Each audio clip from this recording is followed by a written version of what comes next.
Spongebob and Squidward. If you have access to this site, chances are you know these characters, and you know what each of them represents. Spongebob is optimistic and has an unending childishness that bursts into emotional sensitivity occasionally. Squidward is a much more mature character. He's also cynical, bitter, snooty, and only finds peace and enjoyment in solitude. Both characters work at the same restaurant, live in the same neighborhood, but they couldn't be more opposite. The concept of yin and yang is two opposing forces that together create equilibrium. One cannot exist without the other. This can be found in storytelling for as long as fiction has existed. More often than not, this dichotomy is shown through protagonists and antagonists. But SpongeBob and Squidward aren't quite either of those things, especially depending on perspective. Children love SpongeBob.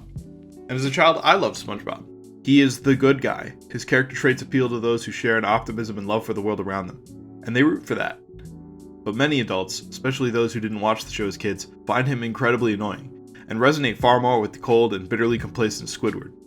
This has always been fascinating to me, the way the contrast between SpongeBob and Squidward can intersect with someone based on one's own perspective.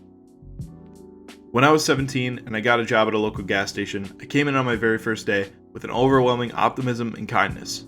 I had my customer service voice turned on 99% of the time, and I did my very best I could every day I came to work. This is something I had done at jobs I had worked prior to this one, but this time something was different. Most of my coworkers were much older than me, typically in their 40s or so, and very few of them shared this sentiment of overall positivity. Many of my adult coworkers typically reacted to my eagerness and smiles with eye rolls and sarcastic remarks, and at one point during one of my breaks, my boss even told me, and I quote, "I find your optimism nauseating." This perplexed and frustrated me. I didn't understand why this group of folks was so grouchy all the time.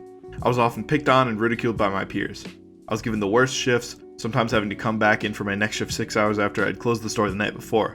And after about 2 years into the job, I had become somewhat bitter as well. At first, I saw this as a serious step in growing up for me. I was frustrated by my work conditions and the way I was treated by many of my coworkers. I felt very justified in my frustrations, until I thought to myself, holy shit, I am becoming a Squidward. I ended up putting in my 2 weeks the next day. Like I said before though, the squid and the sponge aren't protagonists and antagonists, they are representations of different outlooks on life. I think this is shown best in the episode titled Idiot Box. In this episode, SpongeBob and Patrick receive a new TV in the mail. They end up disposing of the TV to play with the box instead. Squidward finds this absolutely foolish and asks to take the TV that they threw away. Throughout the episode, our two goofy boys find themselves having a blast in the box using their imagination. Meanwhile, Squidward finds little joy in his new TV when he hears how much more fun they are having than him. He is unable to replicate SpongeBob and Patrick's enjoyment in his own box, or even theirs. The only thing Squidward is capable of imagining is that he is being played a fool by them, and that there's no way they could be able to have so much fun with their imaginations alone. The real difference between these two characters is that SpongeBob is able to find joy in anything, even nothing, whereas Squidward is far too jaded and pessimistic to find enjoyment in anything. Some may develop this perspective and see it as growing up, but maybe the Squidwardization of many adults comes from the world crushing them through the meaninglessness and complacency of a mediocre and unfulfilling life. I think the best thing the show does to keep the dynamic between the two symbiotic is that they both bring out the best in each other.